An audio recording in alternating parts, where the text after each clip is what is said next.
Well, that'll be fun. Sir, how are you? Well, and internally sound did a lot of the stage setup, the chamber loud podiums. Well, no. I'm telling you, this is a nice thing. So we're excited about it. We're excited about it.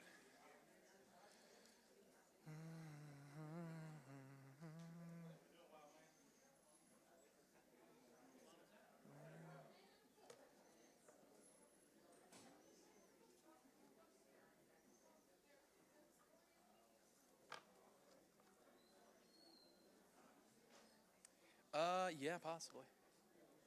Very possibly. Hope so. Hope so.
How are you? It's good to see you too. How are you? I'm good. Good. Good. It's good to see you too. Do we have to turn these on or do they turn these on? I'm sorry? Do we have to turn these on or do they turn them on? They do. We don't have to. These don't. I don't see button form anywhere. This is crazy. All of those. Sorry, guys. I'm sorry, I was trying to help you. Oh, it's okay. I did them different colors on them. You might want to take out. This is amazing. I cannot believe we didn't work this part off. No, I don't like to have that type of evidence on my phone. I'll let you watch it on mine. Sometimes we don't look like homeless people. I know, right?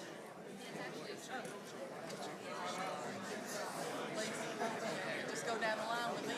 And the last one answered, and then start over here. Okay, great. I've got extra. Anybody needs it? I brought it with me. Who are you? Jean Lane.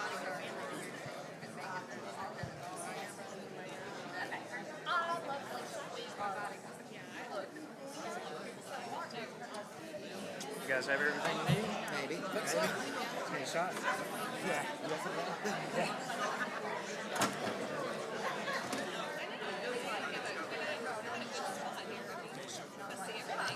I sent them. Now, they don't have this one.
Picture.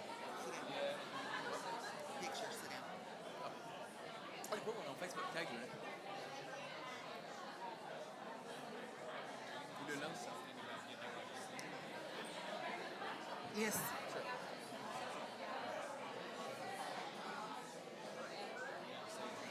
Thank you.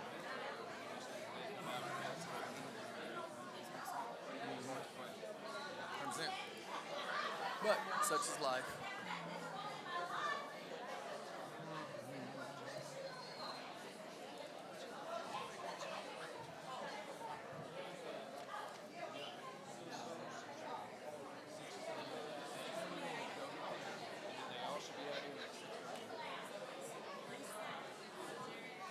So on this, Dan's asking. Yeah. Good. 2 minutes. 2 minutes.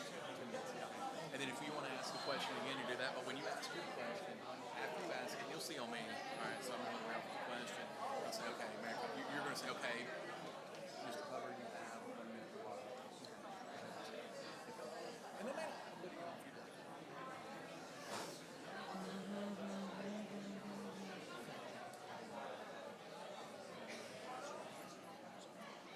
You think? Really? No idea.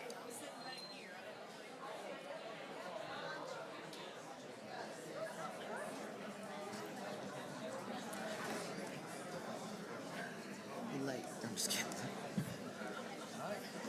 You ready, Freddie? Gabe, you gonna get in the picture? These mics are Oh, hold on, let me. Don't get my bald spot.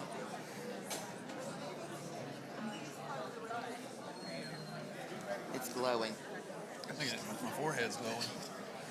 Like camera flash.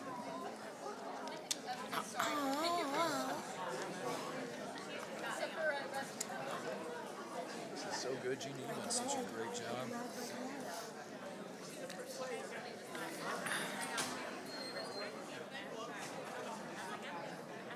Are you going to stand up when he introduces us? Well, if they introduce Chuck first, he's going to, because he wants to see him. I'm just So going to raise my hand and just stick up my finger. I'm gonna And do I'm like, not going to turn around. I'll do this. We'll do the parade wave. Here we go.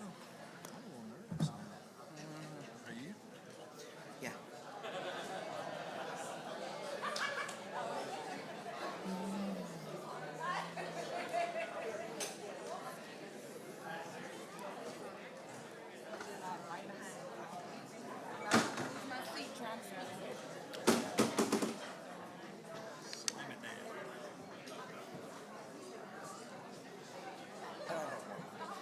I literally, this is like, you know, when someone's in front of you on the interstate doing like 55. I mean, I don't know what's wrong. All right, here we go. Have your attention, please. We're getting ready to start.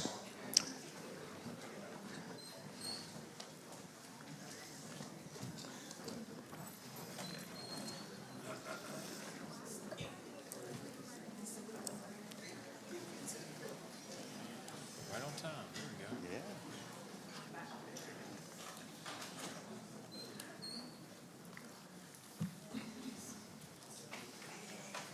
Yeah, I see the water down there in the corner. No free shout-outs. No free shout-outs. Don't kick it off.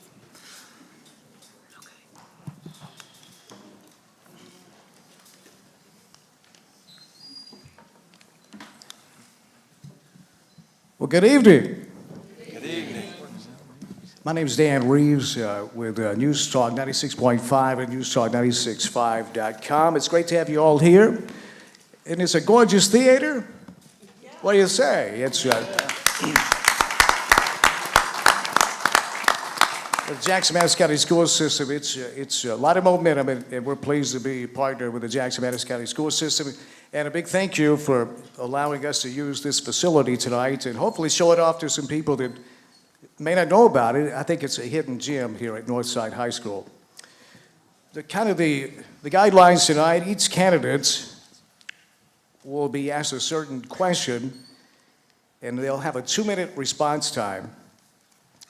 And there'll be an assigned 1-minute rebuttal. That's kind of what we're doing tonight. First, I'd like to introduce the candidates for the Jackson City Mayor position. Lisa Williams Lyons is here tonight. Lisa, welcome. Thank you.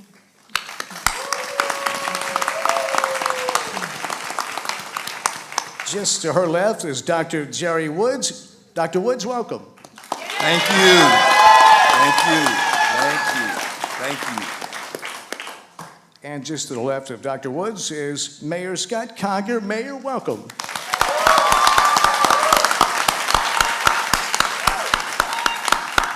To the left of the mayor is Ray Condrey. Ray, welcome.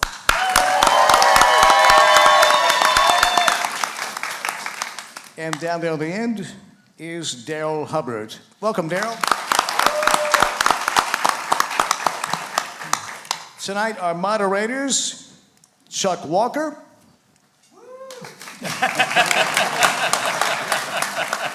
Glad Chuck's got his family here tonight. Julie Holtz.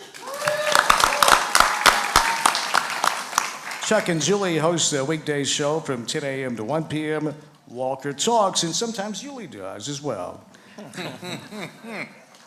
And Gabe Hart. Gabe writes opinion pieces for us at newstalk965.com. Thanks for being here. We'll lead off with a question to all candidates, and the candidates will have a 2-minute response time. So we'll start with Lisa Williams-Lyons. Why are you running for mayor, and why do you deserve the votes? Well, as stated, my name is Lisa Williams-Lyons, and I am honored to stand before you today and ask you to consider me as your next mayor of Jackson, Tennessee. And the reason that I am running is because when I returned to Jackson a couple of years ago, there were some things that I experienced personally, some things that I witnessed, some things that I thought could be better. And me being a problem solver, I thought that I would be the best person to begin to implement some things to solve said problems. So the biggest question that's been coming up is, who am I? And I am indeed a native Jacksonian. I am a mother of 2 adult children, one of which is here with us today, and a 60-pound golden doodle named Lola Bell, and she is a woman of luxury. I also have a 92-year-old grandmother, which is part of the reason that I came back to Jackson. Being able to spend time with her and not knowing exactly how much time we'll have left together is a big draw for me. And so I am a mother, I am an entrepreneur. Some of the skills that I possess that could be used in the office of mayor would be my accounting degree. I have a bachelor's degree in accounting from Georgia Southern University, and that has equipped me with the knowledge to manage and implement a budget. I also became a master of education while I was away, which is fitting because I'm a lifelong learner and a lifelong educator. I'm an entrepreneur several times over, self-employed since 2013, and I believe that the city of Jackson has a lot of potential that has not yet been realized. And so I'm confident that I can craft opportunities so that none of our neighbors have to be excluded or left behind, and the entire city thrives. That bell will signify you have 30 seconds remaining. And I just found my glasses, Chuck. They were around my neck, so thank you.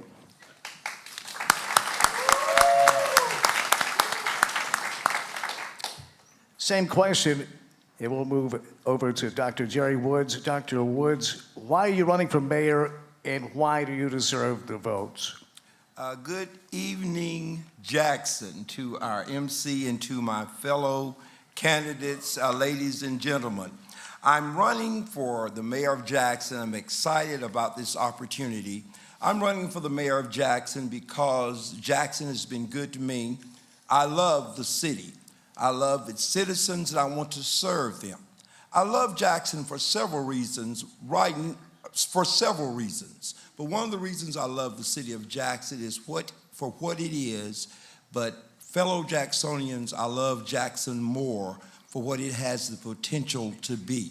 And we have a great opportunity to be an even greater city, a city of equity, a growing and progressive city, and a city that continues to reach out and bring diverse groups in to make our city even better.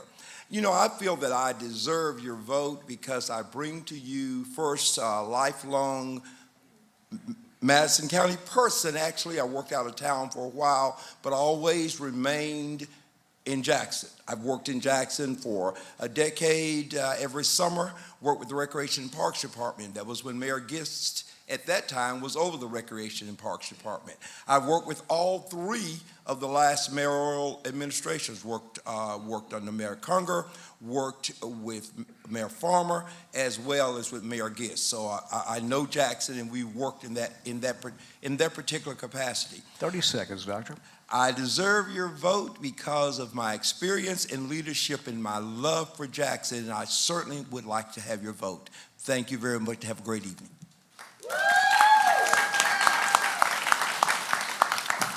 Now that I've found my glasses, I'll alert you with 30 seconds to go, and then I'll hit the bell when time has expired. Thank you.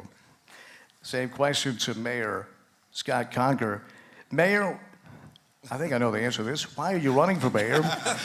And why do you deserve the vote? I just saw a bunch of people driving over here and thought what was going on, but it's an honor to be here tonight, and thank you all for putting this debate on. And 4 years ago, my wife and I decided to go down this journey of running, and we had a 5-month-old and a 2-year-old. People thought we were crazy. And what we did that, the reason was because we knew that we wanted to build Jackson as a place that our children could see as a place viable for them to live. Place viable for them to raise their family, to be successful, to start a business if they want to. If they go to school and come back, hopefully they still talk to us, hopefully that they want us to visit them, but we don't want that visit to be cross country. We want it to be across town. And so we want to start building that foundation back then. In the last 4 years, we've worked through some tough times, and we built that foundation. When you build a building, you got to go down to go up. And so part of that is divide and conquer for us. My wife Nikki is with the kids doing soccer right now. And so, but over the last 4 years, we've worked hard to be fiscally responsible. We've cut our debt in half. We built our fund balance up to where it's supposed to be so that we can survive any economic downturns. We've seen historic growth in Jackson, our industry, $1 billion in existing industry, $500 million in new industry coming in. And so we see a great opportunity on the horizon for us. And it takes someone that's going to be able to bring people together to the table from all walks of life and be able to cast that vision for the future, not just for today, but for 20, 30 years from now, so that we can look back at Jackson and see where we started, where we're going, and then where we've been and where we're going forward. And that's important we got to have for Jackson, for everyone to be successful, for everyone to be welcome, for everyone to have an opportunity here and can see as Jackson as their home.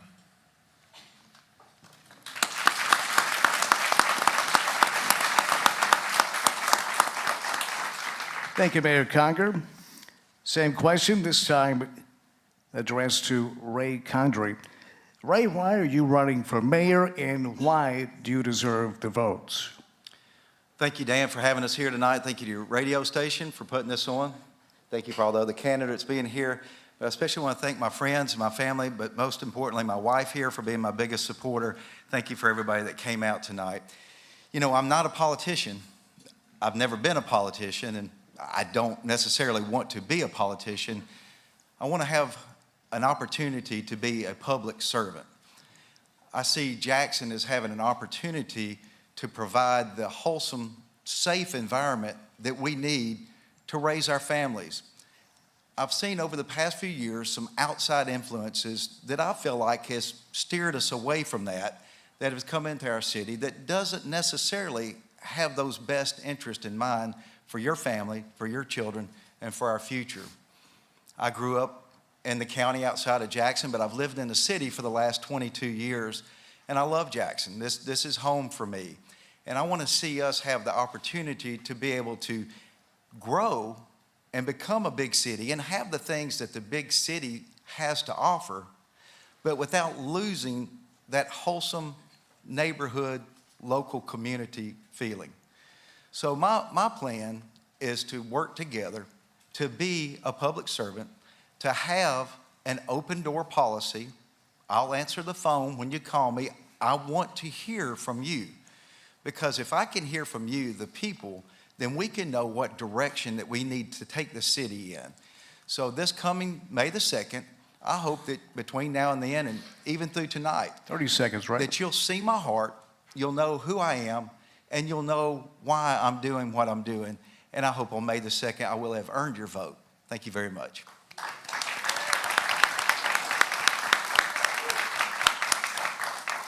Thank you, Ray. Same question this time to Daryl Hubbard. Daryl, why are you running for mayor, and why do you deserve the vote? Well, I was not born in Jackson, but I've lived in 3 or 4 cities. When I moved to Jackson to open West City School for the Deaf, I was amazed at this place, the way the people were, the way they got along, the way everybody was friendly. When I came here, there were people that came to my house with gifts. I don't know what the name of the program was, but they came with gifts and said, "Welcome to this community," and I was amazed. And then as I got along, I found that a lot of times the politicians tend to get in the way. The politicians have their own personal agendas, they have their own personal business dealings, and they do not care about the people. We have to get back. America is changing, ladies and gentlemen, and it's changing for the good if we let it. We cannot let people in office do things that are not right, that are not conducive to our growth. Jackson is a growing city, and I see Blue Oval coming, and I know it's going to make a difference. But what we have to have is people who are honest, people who believe in fair play, and people who respect the rights of everybody. Darrell Hubbard has been in office for 24 years, 25 now, and I have never, ever disrespected anybody. If you call my office or you come to my office, I'm going to treat you like a human being. I don't care if you're from the bottom or from the top. I'm going to treat everybody the same. We're all humans. I came from the ghetto, so I'm very, very conscious of how everybody has problems. Everybody has something going on in their lives, and it's always nice to have somebody you can go to that will treat you like a human being. Thank you, Darrell. Before we send it down to our moderators, I'd like to thank Sports Orthopedics and Spine for sponsoring tonight's debate. World-class care, focus on you. Also, Gina Langley, thanks, Gina, for all that you do. And before we send it down, a little more about the candidates. Lisa Lyons is a successful entrepreneur and former educator. She's a proud native of Jackson who earned a bachelor's degree in accounting from Georgia Southern University and a master's degree in education from Notre Dame. A military wife with 2 children, she managed a multi-million-dollar budget for the Army Research Laboratory in addition to her household.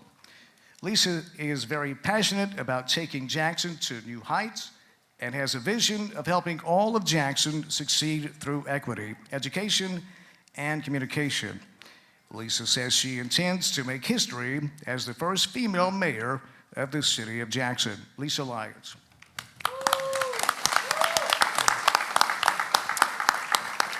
Also, a big thank you to Josh Smith, our CTO, and Cameron House, who works with us also. Thanks for being here.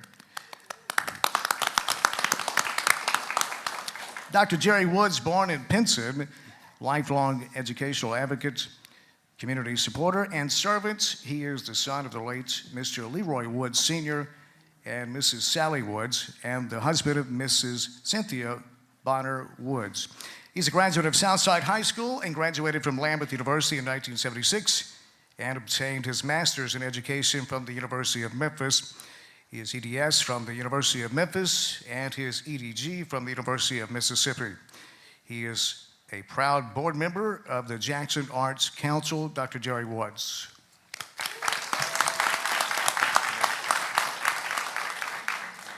Mayor Scott Conger. Scott enjoys life in Jackson with his wife Nikki, his daughters Madeline, and his son Charlie. Scott earned his master's in business administration at Bethel University prior to serving as president and CEO of United Way of West Tennessee. Mayor Conger worked as an admissions counselor for Lane College. He went on to serve as the donor management director of West Tennessee Healthcare Foundation. Scott was elected mayor of the city of Jackson in June 2019 and is the third member of his family to serve as mayor of Jackson. Mayor Scott Conger.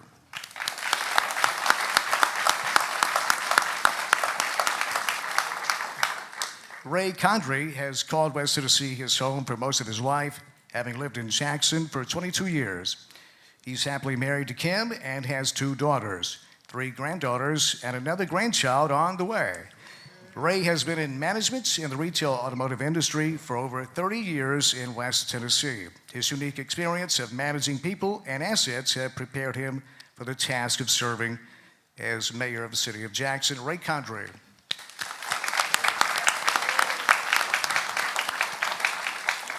Darrell Hubbard came to Jackson to open the West Tennessee School for the Deaf and has been an entrepreneur for the Jackson-Madison County school system. He has been elected 7 times and remains the only African-American person ever elected to a full-time position in Jackson history. He is an author, having written for the Jackson Sun and published 3 books. Darrell Hubbard. Now let's send it down to our moderators. We'll start with Mr. Chuck Walker. Good evening and welcome to all candidates. Speaking on behalf of my fellow moderators, we want to thank you so much for being here, for giving up your evening and coming out and speaking not only to us, but to everyone here and everyone watching at home. And eventually we'll go back and watch this debate. We want you to know that that doesn't fall short with us, and we appreciate you for showing up and for speaking your mind and your positions tonight. So thank you. Thank you. First question, It's for Ms. Lyons. Ms. Lyons, you'll have a 2-minute response to this question. If you want to use it all, up to 2 minutes. The question is there a certain part of Jackson in which you would want to invest in order to foster economic growth for the city? And if so, how would you do that? I believe that we should invest in every part of Jackson, that no part of the city should be excluded, that no part should be intentionally ignored. And so there are enough resources and enough opportunity for the whole city to thrive, for the whole city to grow, especially with Blue Oval coming and all of the new opportunities that brings. It's not necessary to exclude anybody. And so I would indeed make sure that the underserved receive resources, but there's no one part of the city that would necessarily get more, but there is a lack of equity right now in the distribution of resources. And it's pretty glaring to me because I actually live in the underserved community, and I live there on purpose. I could afford to live in any part of town that I wish, but I live in East Jackson because of legacy. My grandmother and my grandfather, they built a house in 1971, and I will never sell that house because they worked hard for it. And so the reason I take this so personally, I guess, is because I do see the potential. I see the potential in all of us. 30 seconds.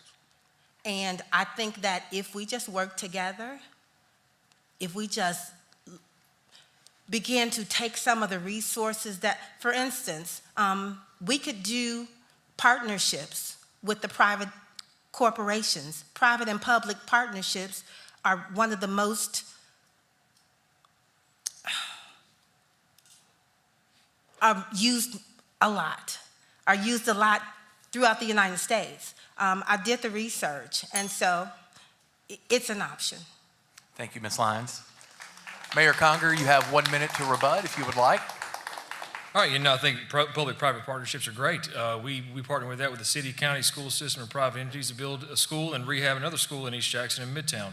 Equitable resources throughout the city are based on data, and that's how we've done over the past 4 years, is looked at data when it comes to sidewalk improvements, when it comes to the plans we have going forward, how we repave our streets are all based on the data that we have throughout the city, and how we can do those equitable resources. Now, yes, there's plenty, but there's not plenty every year, and so we have to make long-term plans on how we're going to make those investments, because we can't be impatient and expect it all happen at once. We have to make those investments over time and see that progress and understand that we're progress over perfection. Thank you, Mayor Conger. Before we go to Julie, we'd like to thank our fearless leader, Melissa Luttrell, our executive office manager, and everything else you can think of. Yes. She makes it all happen. Julie Holt. Okay, Dr. Woods, I've got a question for you, and you have a 2-minute response. Given that money has been earmarked for a specific purpose, do you agree with Mayor Conger's proposal to improve the Jackson Plaza area? Yes, I do. 30 seconds. 30 seconds. Okay. Are you done, Dr. Woods? Yes, I am. Okay. Don't be so thought bashful, so. Julie. Don't be so bashful. I thought so, but I didn't want to take anyone's time. Dr. Woods, could you explain why you support that decision? Yes.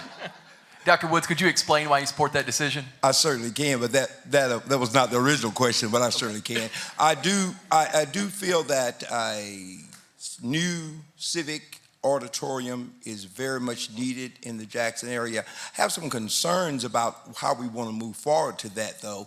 I'm looking, as your next mayor, to pick up and move forward with that. I think one of the things we could do that would make it even more appealing is do it such like as they did the old Sears building in Memphis, Tennessee, the crosstown, to where you can have a variety, whether that's children activities, some bowling, some other things like that. But as far as the need, we certainly need that. But I feel that I want to put my own Jerry Woods touch to it in such a way that we can do it that it would be more appealing or have a greater appeal to all Jacksonians which that building will serve. Thank you, Mr. Woods. Mr. Condrey, you've got 1 minute for your rebuttal. I appreciate you supporting that. I do find it a little bit interesting that as we purchased that property, that now we're doing a study as far as how feasible it will be to do something with it. Obviously, we'd like to see that part of the city be revitalized. There's no question about that. However, I do have concerns about the original intent of having an arena there, where my question would be, would the infrastructure allow us to be able to do that 30 in seconds. a safe manner that would be for the benefit of the city when we have other places in Jackson that might be more feasible for that type of venue? Thank you, Mr. Condrey.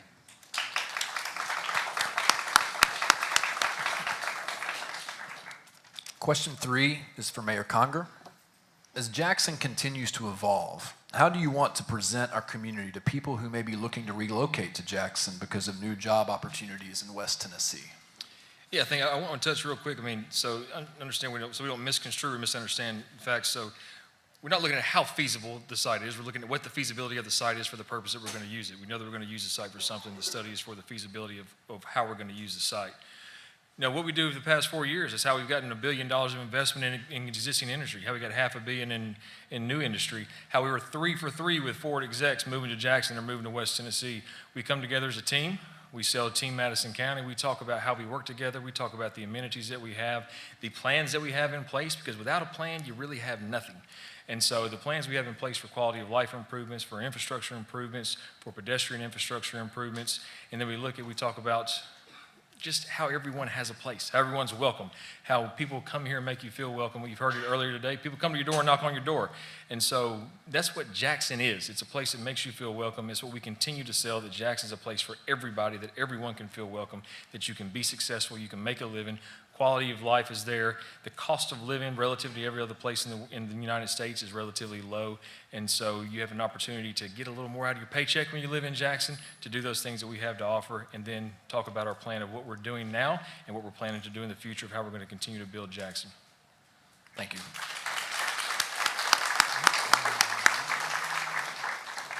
Mr. Hubbard, you have a 1 minute rebuttal. Well, I agree that we do need some more entertainment. I went to the city council meeting last week, and the cronyism is rampant. You could see they were trying to sneak money in the budget for one of the mayor's cronies, and they got caught, and I don't know what's going to happen with it. But we have to be careful of how we dole out the public's money. This is not our money.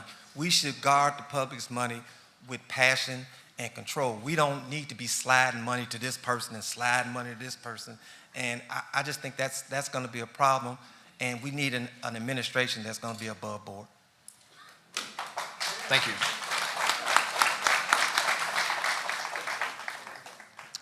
Good evening, Mr. Condrey. Next question is for you. You've got 2 minutes to respond. Mr. Condrey, according to data released by the FBI in 2022, Jackson had a violent crime rate higher than the state and national average. How do you propose to address the issue if you're elected mayor? Thank you for that question. That's been one of the things that I've heard from people over and over again as I've been out and I've been meeting people and talking to them. They're concerned about crime. They want to know that they've got a safe environment. They want to know that they can leave their home and take their children without having that concern of having some type of attack or being a victim of crime. I think the way that we'll accomplish eradicating that and lowering those numbers is by being proactive with the resources that we have now. And what I mean by that is we need to look at what we've got within our police department, within our availability within the different departments that work with our police department, to make sure that they have all of the resources, all of the personnel, and all of the support that they could possibly have to be proactive in preventing crime. I drive in Jackson all the time. One of the main things that I hear is people talk about the regard for having no regard for the law. We see that in the speeders. We see that in those that are running the red lights. And then we hear about the horribly tragic situations where somebody's able to just go up to a car on the bypass and shoot the people that are in the car sitting at a red light. We need law and order. We need to make sure that we fund our police department. We don't need to buy into this lawlessness of defunding the police. We need to make sure that they have everything that they need, that they can do their jobs in the most effective, most efficient manner to keep you, me, our families safe, and let us enjoy living here in Jackson.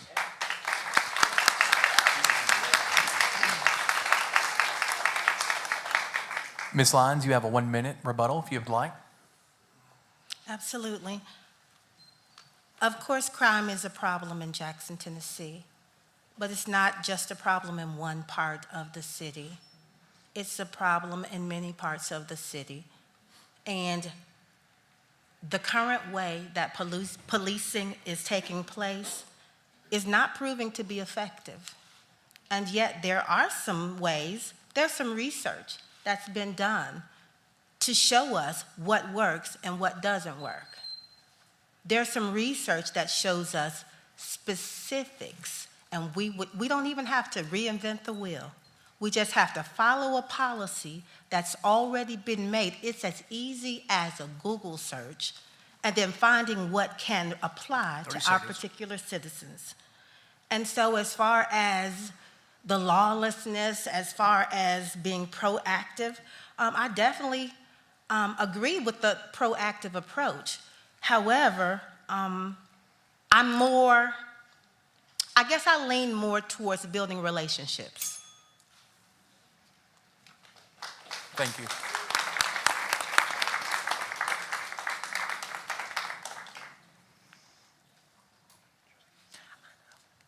I'm sorry, I'm taking my notes.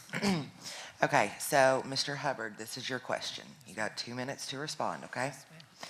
Other than using law enforcement, what are some ways the city government can invest in the community that would help curb crime in Jackson? And this is an issue that's going to face America in general. When I first started, when I got here, we did the anti-crime marches. We marched every Friday for 12 or 13 years, and we had community policing. We painted a building on Whitehall so the police would be closer. We worked in Lincoln Courts with the police department in Lincoln Courts. We have to have a relationship with the community. We're seeing what happens when there's one side against another. These young people need our help. They're not bad children. They're not bad. They're just misguided and misled. What we have to do is get on board. When I came up, we had a police athletic league where policemen coached, refereed, and they built a rapport with the young people. That is something that needs to be brought back into this community. Our police officers don't just need to be riding around. There need to be hands-on contact with these young people. Policing is not just lock them up and throw away the key. Policing is saving lives, not just from gun violence, but from stupidity, from ignorance. And we have to figure out a way to get our police and our community on the same page. That was very good. Thank you, Mr. Hubbard. Dr. Jerry Woods, you have a minute for a rebuttal. Mr. Hubbard, thank you for your comments. For a little more specifics, though, as far as in the community, would like to look for just a few more things, the reactivation of the midnight basketball program. Perhaps I'd love to see Officer Friendly come back, because I think that when children see officers at an early age, they form an opinion for that.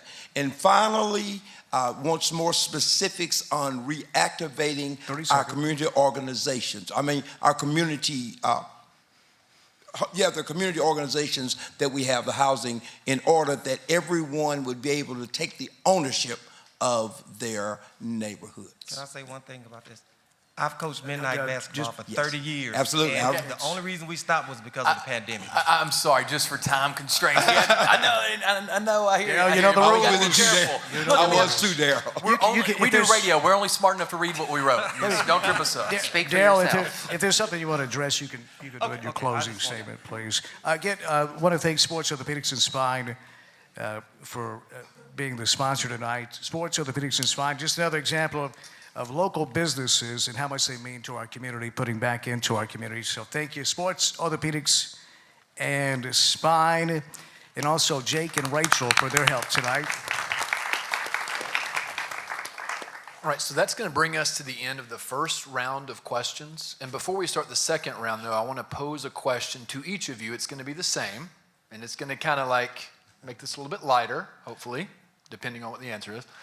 But I want you to answer, what is the last book you have read, and how did it impact you?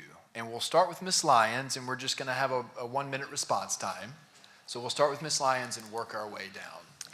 Actually, I haven't read an entire book. I'm easily distracted sometimes, but what I do read every single morning is the Bible. I spend time with God before I leave my house, before I have any other endeavor during the day. It sets the tone for the entire day. Thank you. Dr. Woods, last book you read, and how did it impact you? The last book that I read is A Sense of Urgency by John Carter, and it has impacted me because it helps us to look at a realistic way of dealing with change. Change affects us all, and it affects us all in different ways. But the way Carter presents that, it's the sense of urgency, and that's one of the things that when we're looking at our platform, there are some things we want to put in the order that are urgent. So that book is A Sense of Urgency by John P. Carter. Thank you, Dr. Woods. Mayor Conger, last book you read. Yes, I get the benefit of reading kind of twofold. Every night, my kids and I read the Big Story Bible story. And so we do that every night, Big Picture Bible story. And then the last book I read was Start With Why by Simon Sinek, which is the third time I've read it. And it just breaks it down. We talk about how and the mechanisms of how we get to things, but it's important that we start with why. Why are we doing the things that we're doing? Why are we going down the roads that we're going? And it really lays that out there. Thank you. Mr. Condre, the last book you read? The last book that I read from cover to cover helped motivate me to do this. It was called Running Into the Fire, Why Christians Should Be More Involved in Politics. But the book that I'm currently reading right now is a book called Warfighter. It's by Jesse Johnson, which is an American hero that fought all across the globe from Vietnam to Iraq to Afghanistan. And the incredible thing about this book that makes it so personal to me is his daughter is one of my wife's dear friends, and they just laid that great American hero to rest in Arlington National Cemetery, and it just makes my heart swell with pride for the heroes that have given the sacrifices to make sure that we have the freedoms we enjoy here today.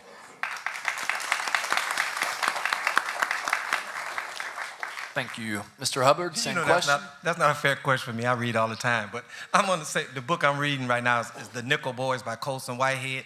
It's about the reformatory in Florida and how when we institutionalize young people, it's a bad thing. We have to be careful about institutionalizing people. Colson Whitehead is an excellent author. I mean, The New Jim Crow is a good book. Lies, my teacher told me. I mean, I read all genres and everything, but right now I'm reading The Nickel Boys. I read that book 2 years ago, and I cried at the very end. So it's a wonderful novel. Thank you. Your story. I know you didn't ask, Gabe, but the last book I read was Runaway Bunny. It's excellent. A lot of pictures. Wow. Some courtesy laughs on that. Oh, Dan. Don't hate. Okay. This will bring us to the beginning of round 2. It's going to be the same format, but a different order. We're going to start with Mr. Hubbard. And the question will be, it's not actually a question, it's more of a command, but tell us how you would be a unifying mayor for the city of Jackson. The thing about me is that I have deep roots within the community, just not only north side, but east side, south side. I have a lot of understanding that the pain of people are going through. I think what I can do as a mayor or as a leader is to bring everybody to the table. I really would like teachers to be involved and tell what's going on in our public schools. I really want to know, because that's where the disconnect starts. Many people say it's the home, which the home is part of the problem, but you got to understand, we've got these kids 8 hours a day. Some of their parents have been miseducated. It is going to be hard to get them back on track because they have a legacy of miseducation and misinformation and being undereducated, underappreciated, and underachieving. So what I want to do is get all the people, I'm talking about all genres of people, all ages, all races, all sexes. I want us to get together and figure out a way that we can work this out, because we're going to have to save these young people. That's a mission we need to get on.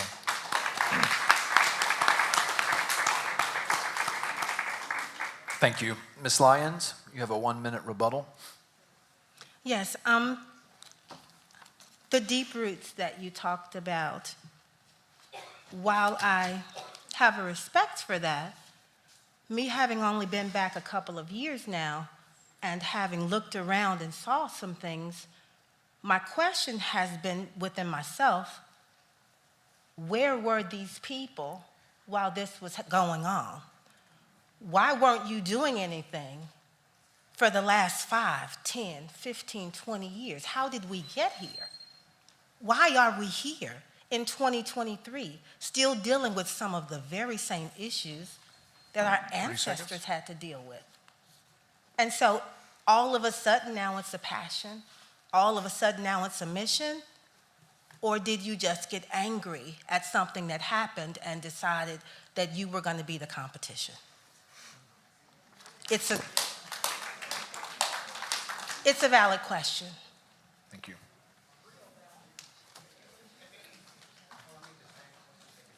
Next question. It's for Mr. Condrey. Mr. Condrey, you were quoted in an interview with the Jackson Post saying the family is the bedrock of a wholesome community.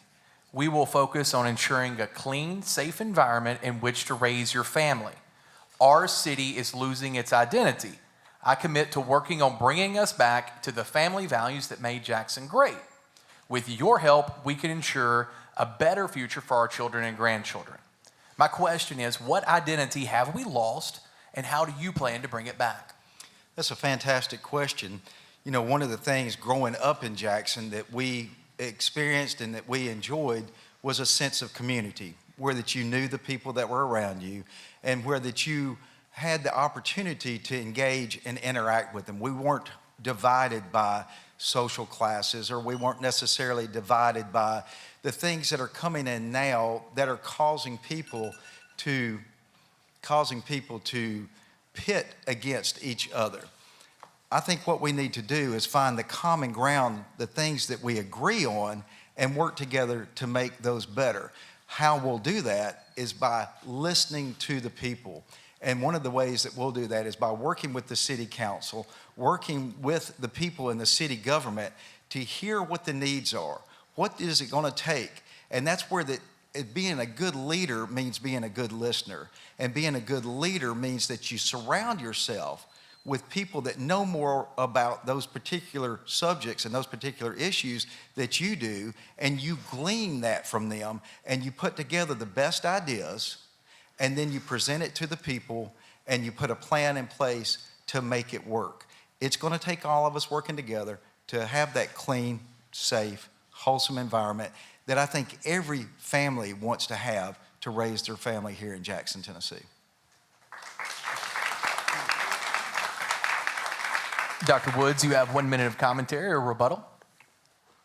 Ms. Condrey, as far as family is concerned, thank you for those comments, but I think it's very important that we don't forget about culture, and also it's very important that we want to have a definition, because there are many types of families. Many times we have an ideal look of a family, so I think that's very, very important that we put those things out there in such a way that one person can be one mama can be a family, one daddy can be a family. I think that we don't want to do our family with a broad brush, so that would be my rebuttal to that comment. Thank you, sir.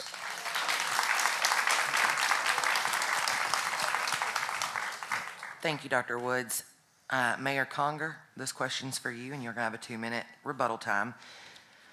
Obviously, we have a radio show. And we have a lot of our listeners that call in and they talk about concerns with trash and potholes becoming more of an issue in Jackson. If reelected, what are your plans to address these issues in Jackson? Yes, that's a great question. And we're not waiting for reelection because we have a plan in place now. And, you know, government doesn't work like small business. There's a lot of moving parts and a lot of things you got to get together. You can't work in silos. We've implemented a new bulk waste ordinance that started in January, and so that limits the amount of time that someone can put their bulk waste on the street. We just signed a contract with a temporary employment agency to help with trash pickup.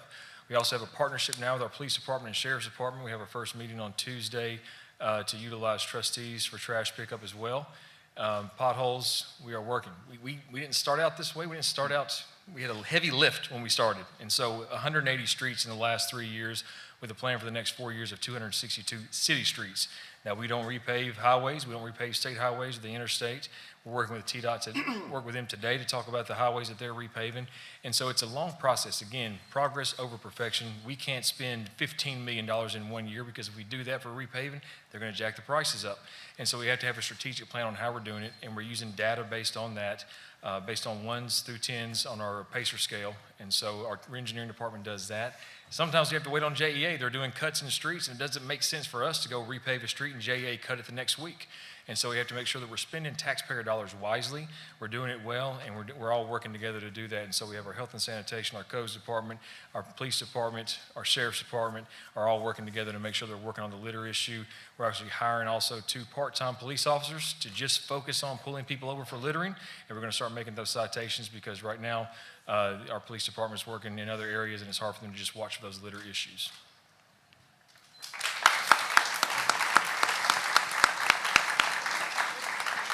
Thank you, Mayor Conger. Mr. Hubbard, you've got a minute to rebuttal. Yes, I don't know how many people came through this way. I don't know, and this may not be the mayor's job, but when I drove up through here, I got to get my car realigned. There's so many potholes at this school, it doesn't even make sense. Another thing I want to do is I want to do something with them green garbage cans, man. Those things look horrible. I don't know what we can do, but it makes the city look just crazy. I don't understand what we can do to get those things off the front of the city. It looks like we live in Greenville or something. We've got to do something with those garbage cans. Thank you. Thank you, Mr. Hubbard. Digging a little bit deeper into the issue of roads.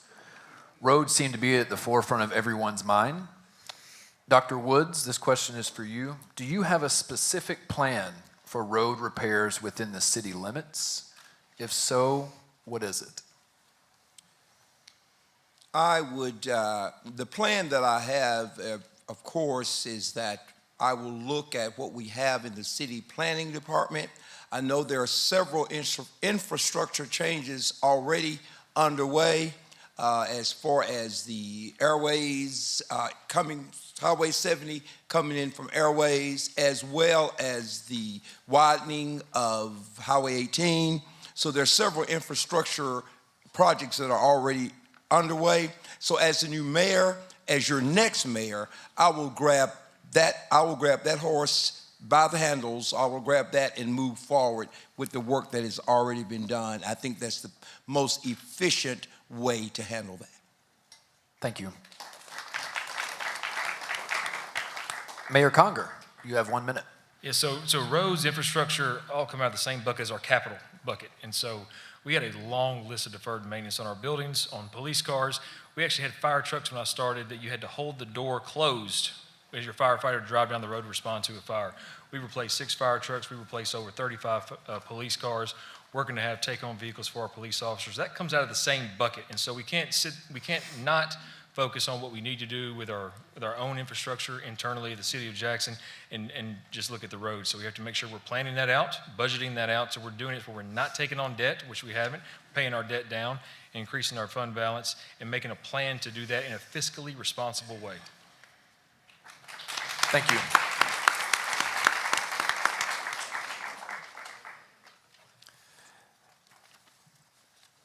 Ms. Lyons, how would you adjust spending priorities to ensure a more equitable distribution of tax money?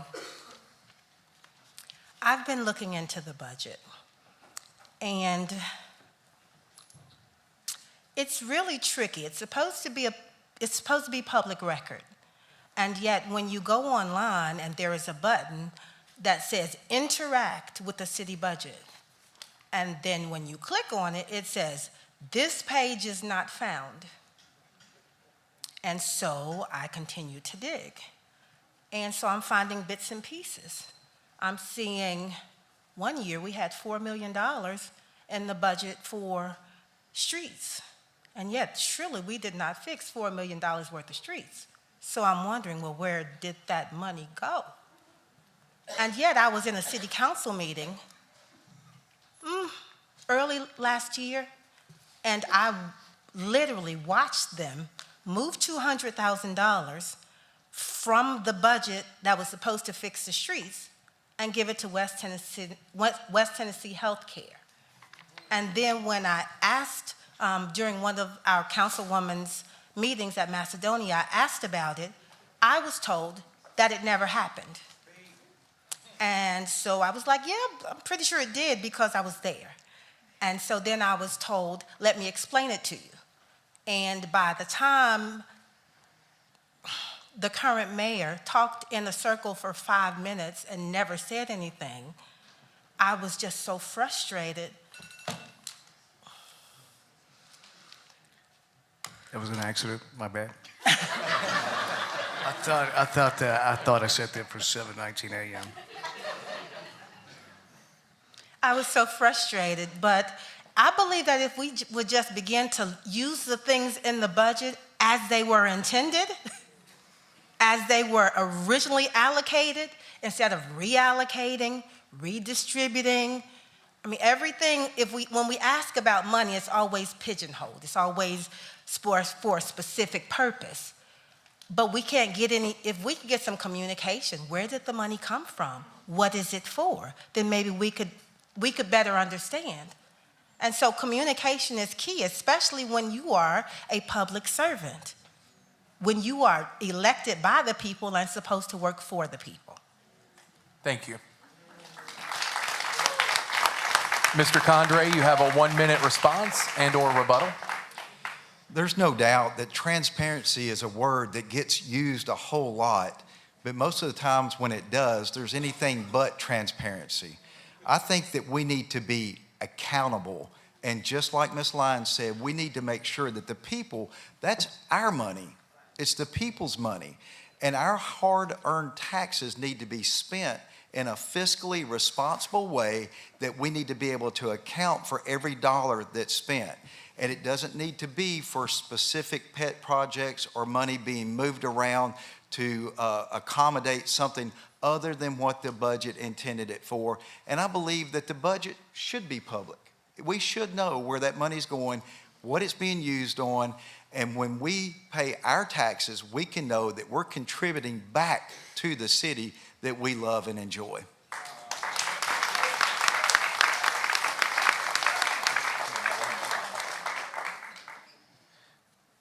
Candidates, we have a little additional time, so we're going to ask a couple more questions, if that's okay. I'd like to give everybody. Oh, I'm sorry. No. I apologize. Look at me. See, why are you on the end? You know these lights are bright. Go ahead. We're going to get another question. Dale, what's the last book you read? I'm sorry. Well, we got just a minute. Again, thanks to Sports Orthopedics and Spine for sponsoring tonight's event. And thanks to all you for being here and getting involved with our election system. At this point in time, we do want to give Mayor Conger a chance to rebuttal what the two candidates have just said with the references to monies being mismanaged. Yeah, no, absolutely. I think there's important to understand that either misconstruing or misunderstanding the facts. And anyone who knows me knows I cannot talk in circles because I get directly to the point. The money being moved was for a project in the street, which is stormwater, which we talk about. We have a plan going on with our stormwater infrastructure because the stuff underneath the street is way worse than the streets, and that's the stuff you don't see. And so we have a chance to repair that and repair the street at the same time. It makes sense to do that. And we can leverage funds to do that. We're going to do that. The budget is online. Just got to click on View Budget. By law, we have to have it online. So I'll send you a copy if you can't find it, mail you one, and we can get that taken care of. And so we account for every dollar. We have an audit. We have a budget committee that was formed in 2019 that looks over every single dollar that we spend. Any budget amendment over $2,000 goes before the budget committee, which is made of councilmen and citizens that represent. And so we have a year-long process of looking at our funds, looking at our budgets, fiscally responsible, paying down $34 million worth of debt, increasing the fund balance by $21 million, having a surplus, not raising taxes, actually reducing the tax rate. Sounds pretty fiscally responsible to me. The at-large members are members that you support, that you actually appoint, sir. That's not oversight. When you appoint over half of the budget Lisa, committee. just a minute. We're going to keep it orderly here. The thing is that rebuttal. Pardon me, That's not, just a minute. that We have rebuttal was rules. not We part have of the rules. platform. And you can address anything in your closing that you'd like to. Okay. Thank you. Mr. Hubbard, not just in Jackson, but all across the nation, one of the things that we hear is the lack of affordable housing in our city. Do you have any ideas or any plans to help for the city, for the mayor, to help with affordable housing? I would love to partner with the Jackson Housing Authority and find some affordable housing. We got to understand Blue Oval is coming, and there's going to be property values. There's going to be building all over the place. So what we're going to have to do is, because the housing market is going to skyrocket when they get here. What we're going to have to do is partner with agencies like JCA and affordable housing and figure out a way that the city can assist them in getting low-income affordable housing to the people in this community. Because everybody's not going to benefit from this boom. Not everybody. So we're still going to have affordable housing for citizens who can't afford this new market. Thank you. It was a lot easier. Odd numbers are kind of hard to have equal rebuttals. Does anyone feel like they would like to add to that? If not, we'll move on to the next question.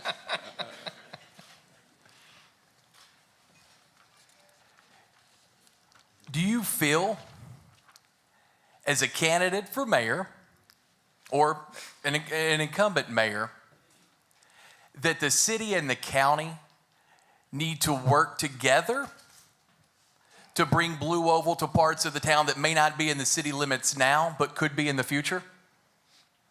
We'll start with you, Ms. Lyons. Everybody will have a minute to respond.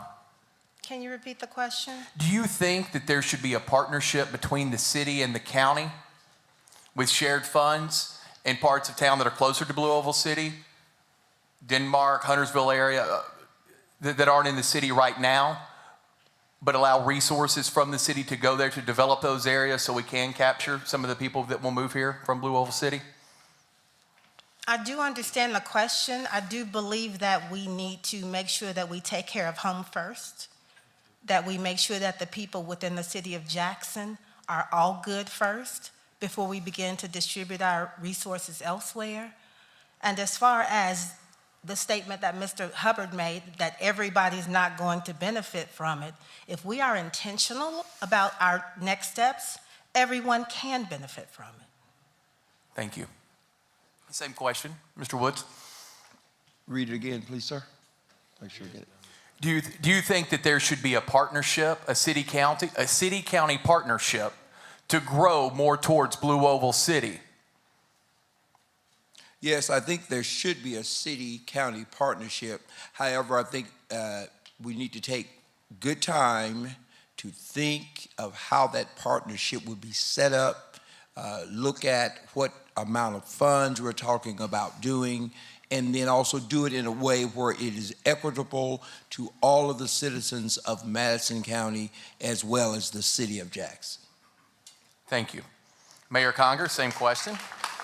So we already have a great working relationship with the city and county, improved on that vastly over the last 3 years.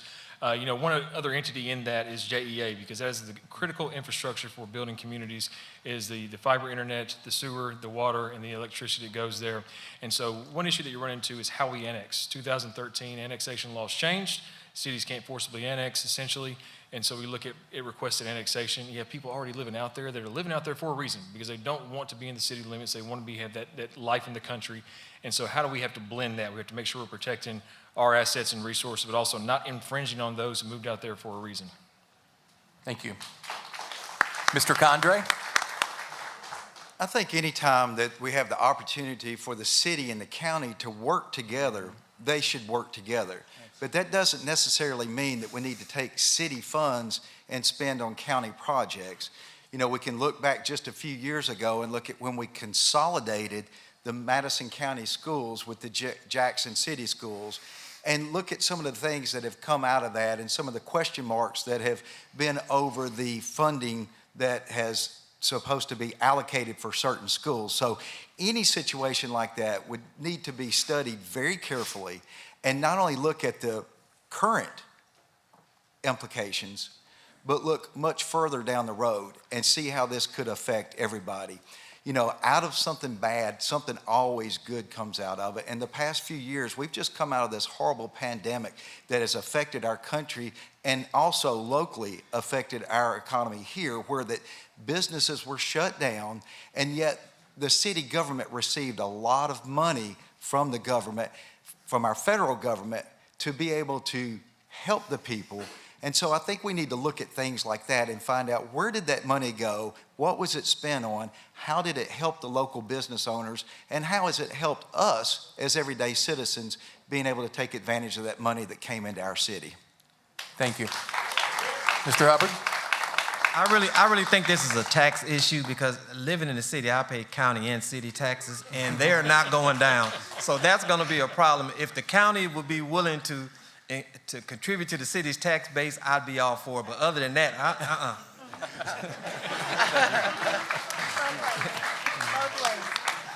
Thank you all so much.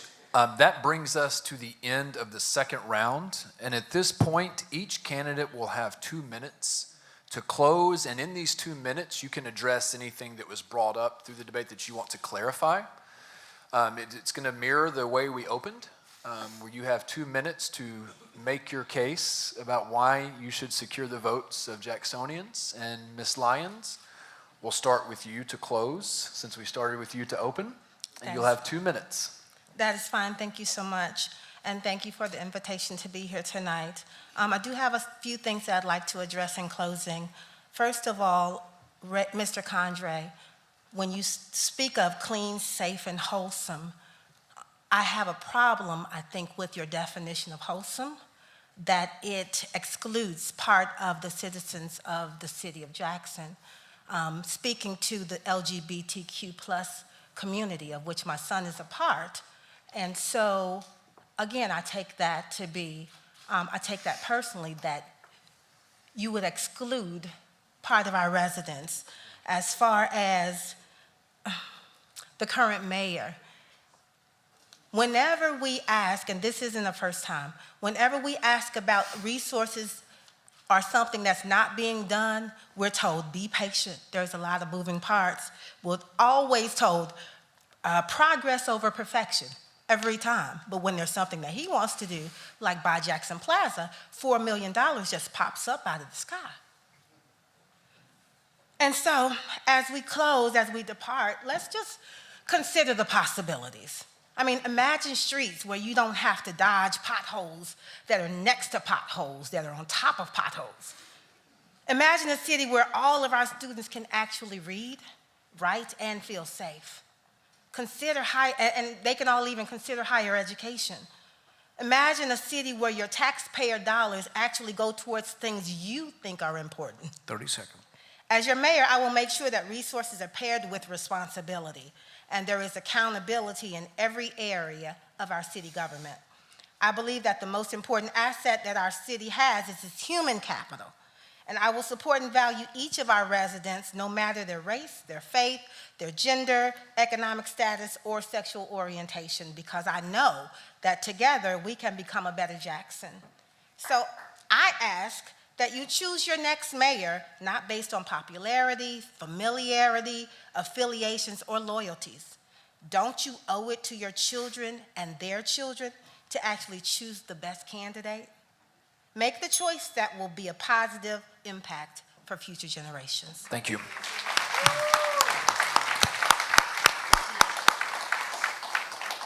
Dr. Woods, you have 2 minutes.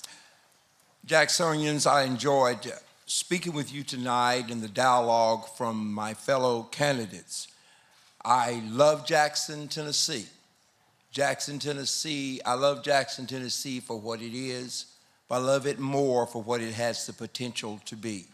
As your next mayor, we will continue to work very hard that all of our children can have brighter futures and greater outcomes.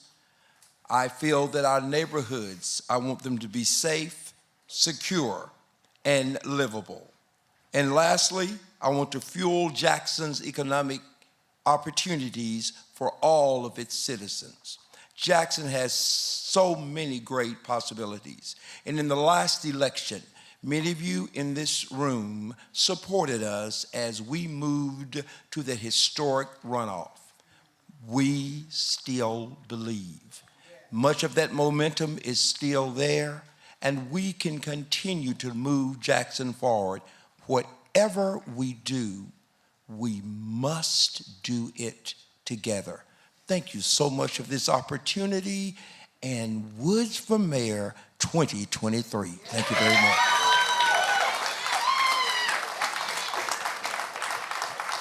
Thank you, Dr. Woods.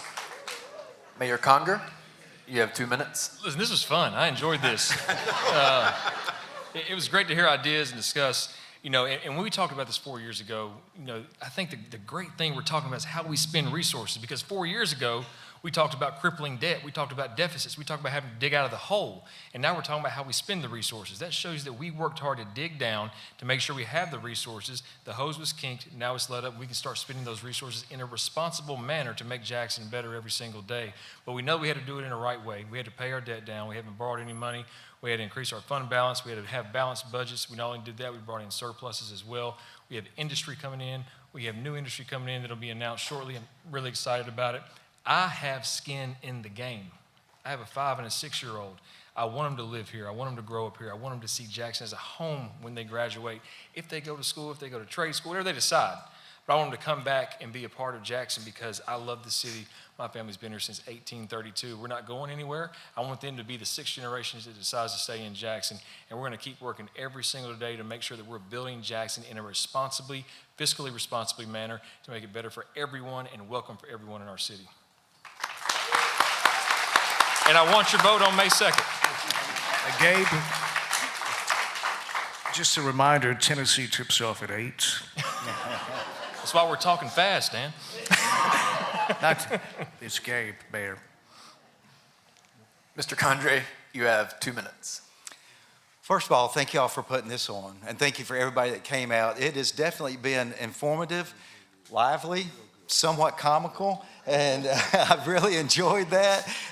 And I think this is a really good description of the type of diversity that it takes with people sharing ideas and working together.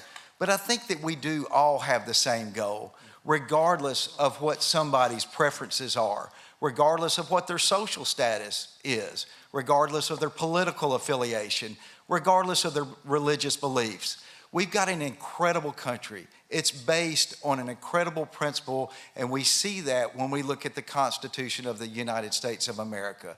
But from going all the way from the out to the whole country and zeroing down to Jackson, the question is, how can we make it better?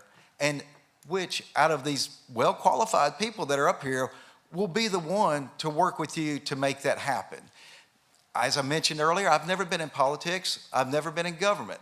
But what I'll bring is a common sense approach that will work together with people to offer servant leadership to bring these ideas and coalesce them and implement them into a plan that will make life better for all of us. Our police department needs all the funding that it can get to be able to be proactive, as we mentioned earlier, and as was mentioned, to work with the youth so that they know that they're not the bad guy, they're not the enemy. We want them to work together to make sure that as they grow up, they know they're there to protect and to serve. To also be conscientious about what we do with our employees' money, as far as thinking about things of paying them in cryptocurrency and making sure that there's accountability for how we handle those things, to make sure that we do that the right way, to bring respect to the office of the people, dignity, and accountability. And I hope that you'll think about that on May the 2nd when you vote Ray Condrey for mayor of Jackson, Tennessee.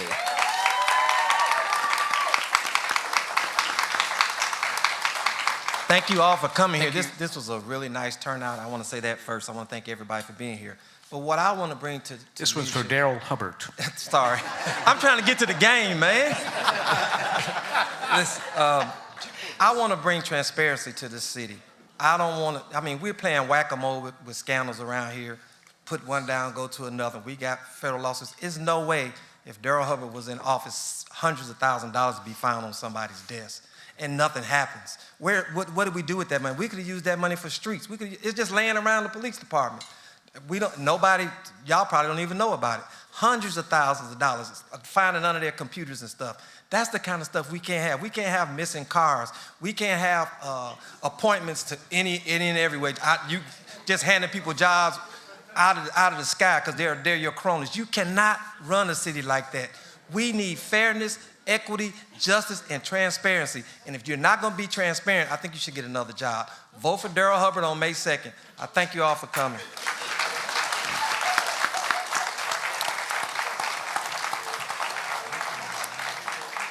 I'm not sure where they're finding 30,000 in a shoebox, but I'd like to work there. But Hundreds of thousands. it's, Hundreds of thousands. I want to thank everyone for being here tonight. And certainly Sports Orthopedics and Spine at 111 Stonebridge in Jackson.